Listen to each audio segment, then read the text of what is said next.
A machine pistol is typically a handgun-style machine gun, capable of fully automatic or burst fire, and chambered for pistol cartridges. The term is a calque of the German word Maschinenpistole. During World War I, the Austrians introduced the world's first machine pistol, the Steyr Repetierpistole M1912/P16. The Germans also experimented with machine pistols, by converting various types of semi-automatic pistols to full auto, leading to the development of the first practical submachine gun. During World War II, machine pistol development was more or less ignored as the major powers were focused on mass-producing submachine guns. After the war, machine pistols development was limited and only a handful of manufacturers would develop new designs, with varying degrees of success. Originally, issued to primarily German artillery crews who needed a self-defense weapon, lighter than a rifle but more effective than a standard pistol. Today, machine pistols are considered a special-purpose weapon with limited utility, and difficult for all but the best shooters to control. History. World War I. During World War I, a machine pistol version of the Steyr M1912 called the Repetierpistole M1912/P16 was produced. It used a 16-round fixed magazine loaded via 8-round stripper clips, a detachable shoulder stock and a rather large exposed semi-auto/full auto selector on the right side of the frame above the trigger, down equals semi and up equals full. It fires the 9x23 mm Steyr cartridge, with a full auto rate of fire of about 800 to 1000 rounds per minute. It weighed about 2.6 pounds. Introduced in 1916, it is considered the world's first machine pistol. Only 960 M1912/P16 were made. The Germans also experimented with machine pistols, by converting various types of semi-automatic pistols to full auto, such as Luger P08 artillery pistol with its long barrel, detachable stock, and 32-round drum magazine. It was issued to primarily German artillery crews who needed a self-defense weapon, lighter than a rifle but more effective than a standard pistol. It fired the newly developed 9mm Parabellum pistol cartridge, which was designed for low recoil without sacrificing penetration and stopping power. These machine pistols proved to be quite effective in close-range trench warfare and led the Germans to develop the 9mm Parabellum Bergmann MP18, the first practical submachine gun. 1920s to 1930s. The Mauser C96 was introduced in 1896. It was one of the first commercially successful and practical semi-automatic pistols. During World War I, the Germans experimented with machine pistols by converting both 7.63mm Mauser and 9mm Parabellum semi-automatic C96 pistols to full auto. In the late 1920s, Spanish gunmakers introduced select-fire copies of the C96 with 20-round detachable magazines. In the early 1930s, Mauser engineers followed suit, and introduced the Model 1932 or Model 712 Schnellfeuer variant, which included 20-round detachable magazine and a select-fire mechanism allowing fully automatic fire at a rate of 1000 rounds/minute. World War II. During World War II, machine pistol development was more or less ignored as the major powers were focused on mass-producing submachine guns. With one exception, the 9mm Parabellum Browning high-power machine pistol. The artillery version with its adjustable tangent rear sight, shoulder stock, 13-round magazine and later 20-round magazine was routinely converted to full auto only. In German service, it was used mainly by Waffen-SS and Fallschirmjäger personnel along with Mauser M1932 Schnellfeuer machine pistol. 1950s to 1960s.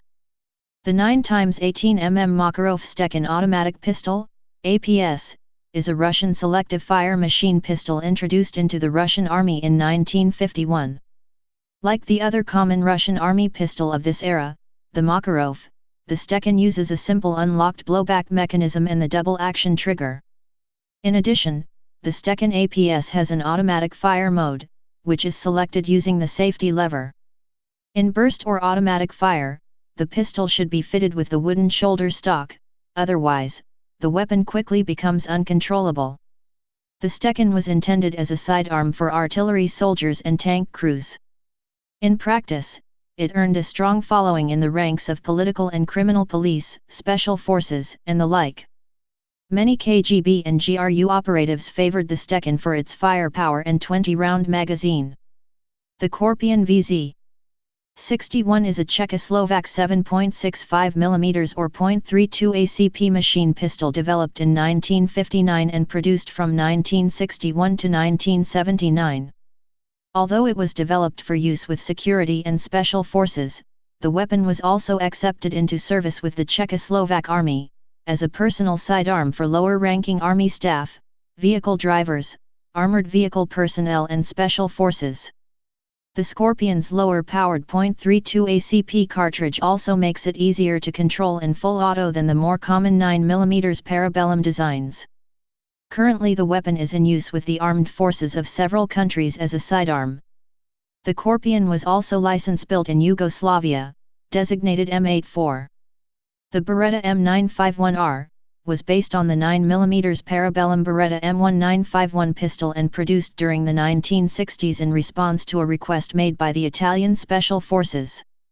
The primary difference between the M951R and the original M1951 lied in the fire selector lever mounted on the right side of the weapon's frame, enabling either semi-automatic or continuous fire, labeled SEM and AUT, respectively. Additionally, the weapon has a heavier slide, a folding wooden forward grip, the barrel was extended, and so was the magazine, increasing capacity to 10 rounds. 1970s-1980s. The Mach-10 and Mach-11 were 1970s blowback-designed weapons with the magazine in the pistol grip and a fire selector switch. The .45 ACP Mach-10 had a 1,145 round per minute rate of fire, and the 9x19mm version 1090 rounds per minute. The Mach-11 could fire 1,200 rounds per minute with its .380 ACP cartridges.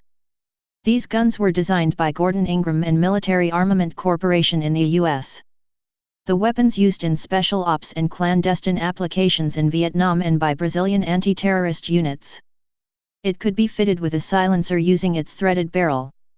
While some sources call the Mach-10 and Mach-11 machine pistols, the guns are also referred to as compact submachine guns.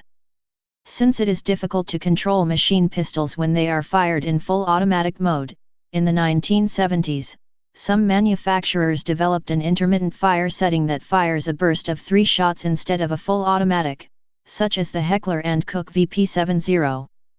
It is a 9mm Parabellum, 18-round, double action only, select fire-capable polymer frame pistol.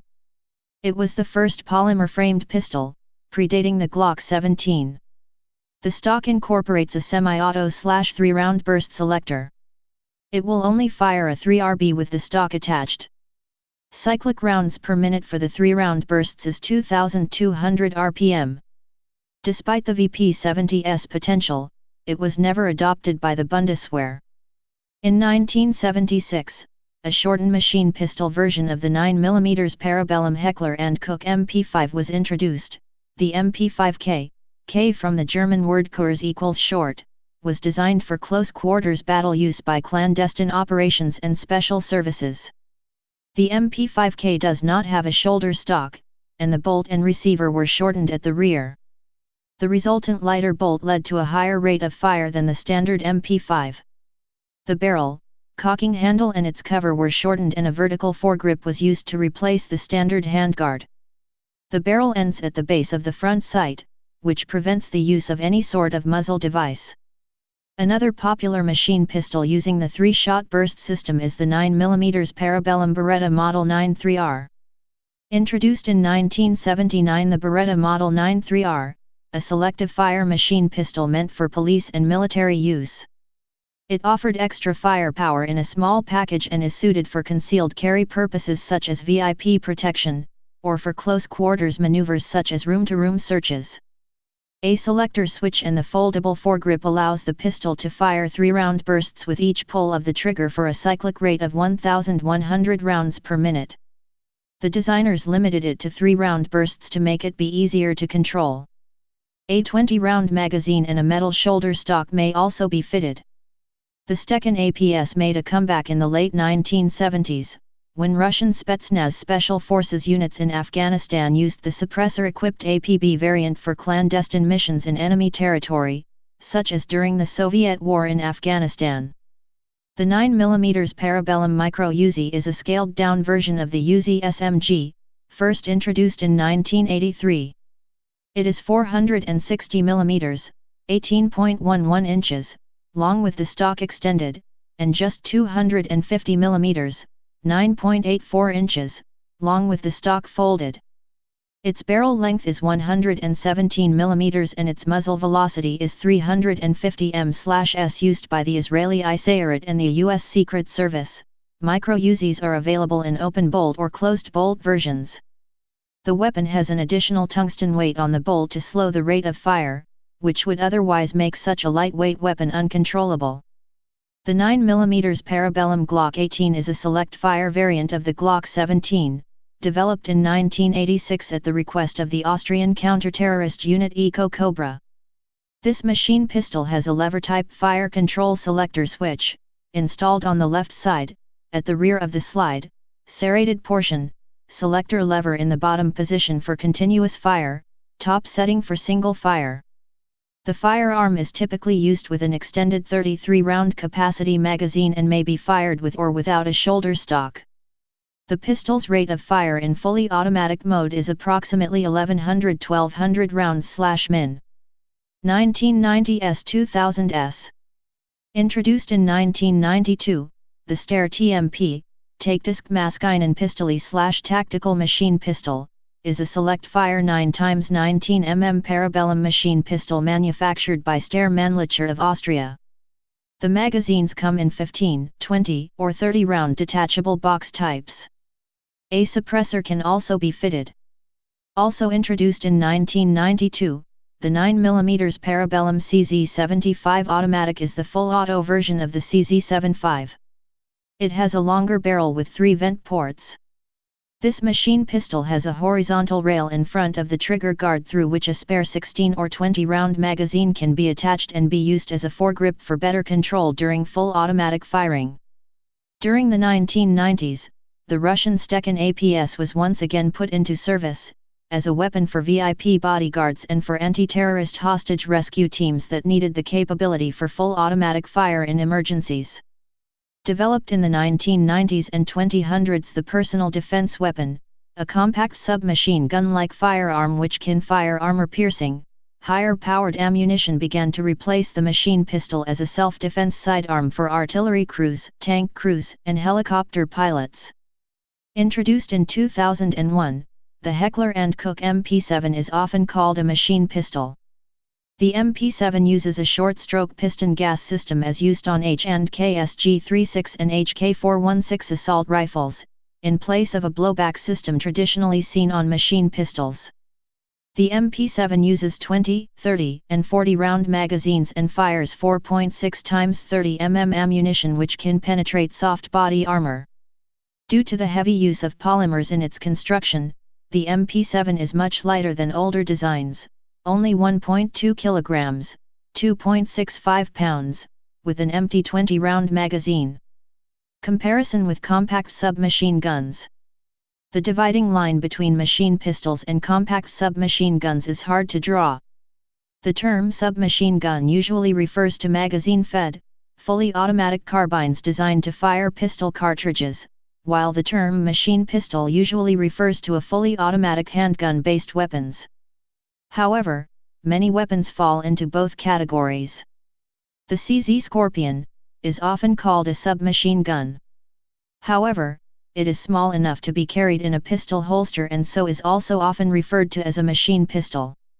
The Mach 10, Mach 11, and the compact versions of the Uzi series have been placed in both classes. The Steyr TMP, Tactical Machine Pistol, is also called as a compact submachine gun. Likewise, the German Heckler Koch Mp5 also falls in both categories. Personal defense weapons, PDWs, such as the Heckler Koch Mp7 are also often called machine pistols. Criticisms. Machine pistols are considered a special-purpose weapon with limited utility. Due to their small size, machine pistols are difficult for all but the best shooters to control. As a result, most machine pistols are fitted with an unwieldy detachable shoulder stock. Some, such as the Heckler and Koch Vp70, will only fire in semi-automatic unless the stock is attached, because the select fire mechanism is incorporated into the stock. The Vp70 also introduced a 3-round burst limiter to improve controllability. The Beretta 9.3R not only uses a detachable shoulder stock and a 3-round burst limiter, but also a folding forward hand grip to improve controllability in full auto. The Mach 10 and Mach 11 use suppressors to reduce muzzle climb, while other designs use a combination of burst limiters, forward hand grips, ported barrels and muzzle brakes. Gunsight, a U.S. firearms training facility, decided against teaching machine pistol firing when it was founded in 1976. Facility experts believed that it is a slob's weapon, useful only by half-trained or poorly motivated troops. They claimed that the machine pistol hits no harder than a pistol and is no more portable than a rifle. Nevertheless, even the critics from Gunsight concede that the machine pistol is useful for a few situations, such as boarding an enemy boat in low light or when repelling boarders in a naval situation. In the 1970s, International Association of Police Chiefs weapons researcher David Steele criticized the Mach 10's accuracy when he described the Mach series as fit only for combat in a phone booth. Walt Rock notes that, despite the 50 to 70 years of bad press that has accrued to the concept of shooting a handheld machine pistol, in which critics contend that the weapon will spray bullets indiscriminately all over the area, he believes that the 2000s era models such as the Glock 18 are controllable and accurate in full auto shooting. Leroy Thompson states that, machine pistols were reasonably good for use from within a vehicle or for issue to VIP drivers to give them a marginally more effective weapon during an evacuation under fire. However, he also stated that machine pistols are hard to control in full auto fire, which means that there is nothing that a machine pistol can do that other weapons available today can't do more efficiently.